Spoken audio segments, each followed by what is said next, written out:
Good morning students. In this video we will discuss about bond parameters. देखिए students, actually किसी भी molecule की geometry या structure में बॉन्ड्स का इम्पोर्टेंट कंट्रीब्यूशन होता है और हर एक बॉन्ड को एक्सप्लेन करने के लिए, डिफ़ाइन करने के लिए बॉन्ड के कुछ पैरामीटर्स होते हैं. First of all we take bond length parameter. Bond length के नाम से देखो हमें ये पता चलता है कि बंध की लंबाई के बारे में यहाँ बात की जा रही है. बंध कितना लंबा है.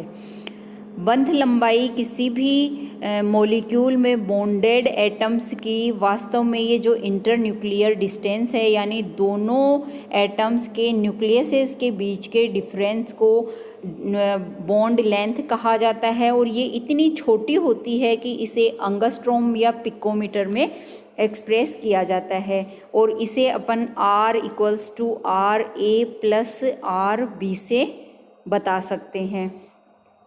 किसी भी अणु में बंधित एटम्स के बीच की बॉन्ड लेंथ को मेज़र करने के लिए हमारे पास कुछ मेथड्स, टेक्निक्स होती हैं. उनमें से mainly X-ray diffraction method, electron diffraction methods को यूज़ किया जाता है. दोनों बॉन्डेड एटम्स के बीच की लेंथ वास्तव में उन एटम्स की कोवेलेंट रेडियस के योग के बराबर होती है. अलग अलग दोनों एटम्स की अपन कोवेलेंट रेडियस देख लेते हैं और उस रेडियस के एडिशन के बराबर ही उस बॉन्ड की बॉन्ड लेंथ वास्तव में होती है. एग्जाम्पल के लिए देखिए, हम अगर कार्बन और क्लोरीन के बीच में कोई बॉन्ड बना हुआ है तो उसकी बॉन्ड लेंथ कितनी होगी, उसके लिए हमें पता होना चाहिए कार्बन की कोवेलेंट रेडियस एंड क्लोरीन की कोवेलेंट रेडियस, जो कि क्रमशः इतनी और इतनी होती है. अर्थात अगर कार्बन क्लोरीन के बीच में कोई बॉन्ड बना हुआ है तो उनकी बॉन्ड लेंथ इतनी होगी. अपन कैलकुलेट कर सकते हैं 0.77 एंगस्ट्रॉम + 0.99 एंगस्ट्रॉम = 1.76 एंगस्ट्रॉम. चूँकि कोई भी मॉलिक्यूल सदैव वाइब्रेशन स्टेट में होते हैं, अतः इनके एटम्स के बीच की दूरियां सदैव एक समान नहीं रहती है.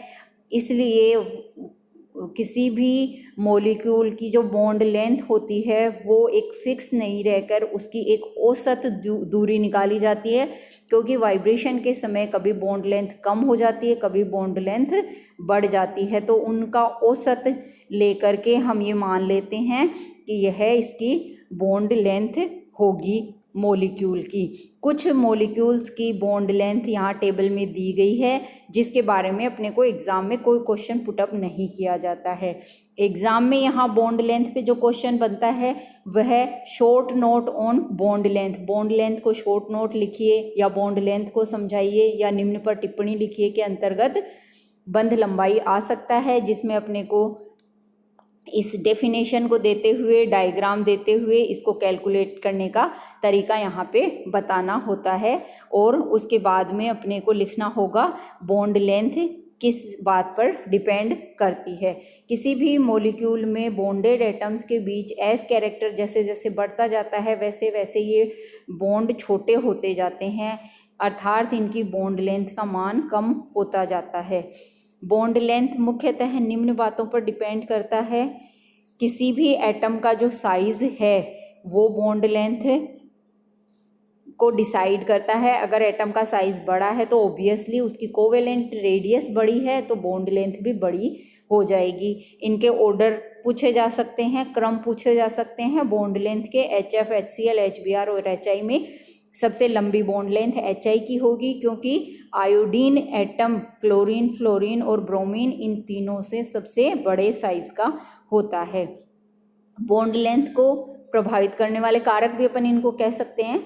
बॉन्डेड एटम्स के बीच में जैसे जैसे बॉन्ड्स की संख्या बढ़ती जाती है वैसे वैसे बॉन्ड लेंथ का मान घटता जाता है. मीन्स अगर सिंगल बॉन्ड है तो उसकी बॉन्ड लेंथ ज़्यादा होती है, और कार्बन कार्बन सिंगल बॉन्ड की बॉन्ड लेंथ अपन जानते हैं 1.54 एंगस्ट्रॉम होती है. कार्बन कार्बन डबल बॉन्ड होने पर बॉन्ड लेंथ कम हो जाती है, जो कि कार्बन के लिए 1.34 एंगस्ट्रॉम है. And carbon carbon triple bond होने पर बॉन्ड लेंथ और भी कम हो जाती है, जो कि 1.20 एंगस्ट्रॉम है। हाइब्रिडाइजेशन स्टेट पर भी बॉन्ड लेंथ डिपेंड करती है। हाइब्रिडाइजेशन के अकॉर्डिंग जैसे जैसे एस कैरेक्टर बढ़ते हैं वैसे बॉन्ड लेंथ का मान कम होता जाता है। अगर किसी मॉलिक्यूल में हाइब्रिडाइजेशन sp3 है तो बॉन्ड लेंथ अधिक होती है। sp2 हाइब्रिडाइजेशन होने पर बॉन्ड लेंथ थोड़ी कम हो जाती है और sp हाइब्रिडाइजेशन होने पर बॉन्ड लेंथ का मान और भी कम हो जाता है, क्योंकि यहाँ पर s कैरेक्टर sp2 और sp3 की तुलना में अधिक हो जाते हैं। रेजोनेंस का भी बॉन्ड लेंथ पर काफ़ी इफ़ेक्ट होता है। रेजोनेंस के द्वारा डबल बॉन्ड सिंगल बॉन्ड में और सिंगल बॉन्ड डबल बॉन्ड में कन्वर्ट होता रहता है, जिसके कारण से बॉन्ड लेंथ चेंज हो जाती है। अब single bond purely single bond नहीं रहता और double bond purely double bond नहीं रहता, जिसके कारण से इनकी बॉन्ड लेंथ में काफ़ी चेंजेस आ जाते हैं। नेक्स्ट पैरामीटर है बॉन्ड एंगल। किसी भी कंपाउंड में जो दो बॉन्ड्स प्रेजेंट होते हैं उन बॉन्ड्स के बीच में बनने वाले एंगल को बॉन्ड एंगल कहा जाता है। बॉन्ड एंगल को डिटरमाइन करने के लिए भी हमारे पास वेरियस टेक्निक्स होती हैं।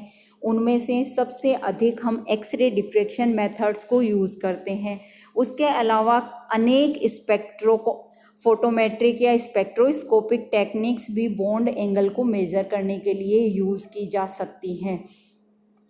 बॉन्ड एंगल वास्तव में किसी भी मॉलिक्यूल की ज्योमेट्री पर डिपेंड करता है या ज्योमेट्री का निर्धारण करता है। जैसे कि किसी मॉलिक्यूल में अगर sp3 हाइब्रिडाइजेशन होता है तो उसकी ज्योमेट्री टेट्राहेड्रल ज्योमेट्री होगी और टेट्राहेड्रल ज्योमेट्री रखने वाले मॉलिक्यूल्स में सदैव बॉन्ड एंगल 109 डिग्री 28 मिनट्स का बनता है।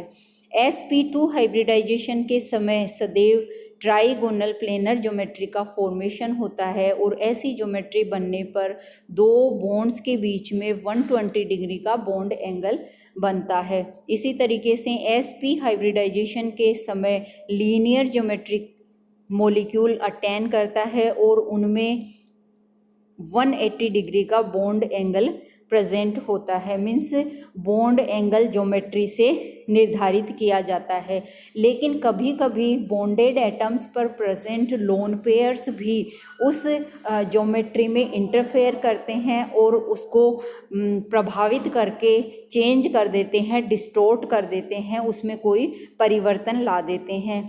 अगर हाइब्रिडाइजेशन के अकॉर्डिंग ज्योमेट्री नहीं बनती है तो वह ज्योमेट्री लोन पेयर की वजह से डिस्टोर्टेड होती है या चेंज होती है, कन्वर्ट होती है। उसका मेन रीज़न इलेक्ट्रॉन इलेक्ट्रॉन के बीच में पाया जाने वाला रिपल्शन है।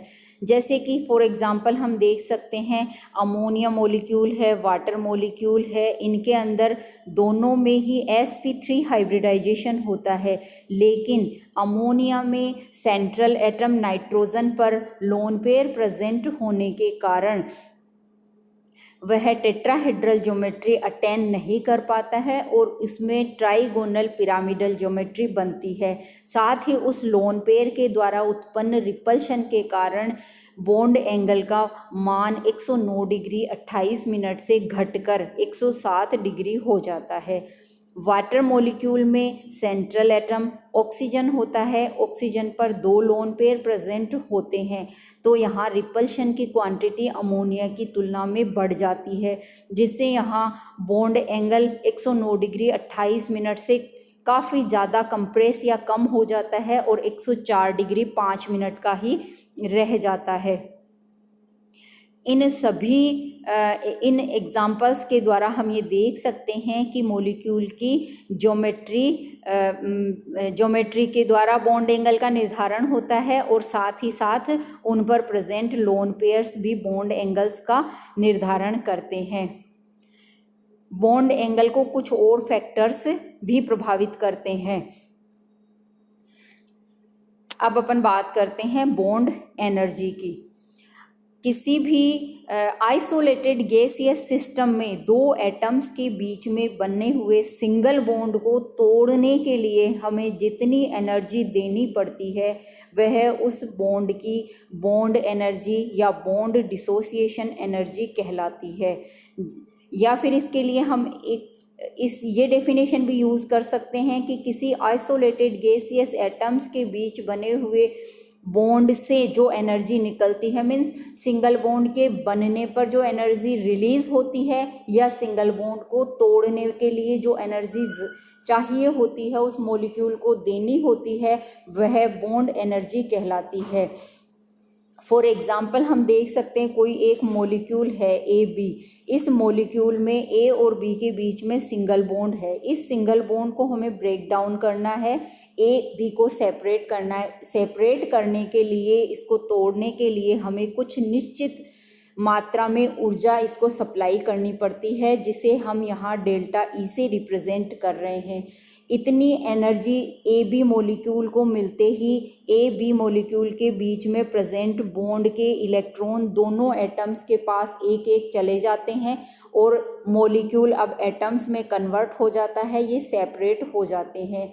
इस तरीके से डेल्टा ई मात्रा में जो ऊर्जा दी गई है वह ऊर्जा उस ए बी मॉलिक्यूल के बॉन्ड की बॉन्ड एनर्जी कहलाती है। इस बॉन्ड एनर्जी को किलो जूल पर मोल में एक्सप्रेस किया जाता है।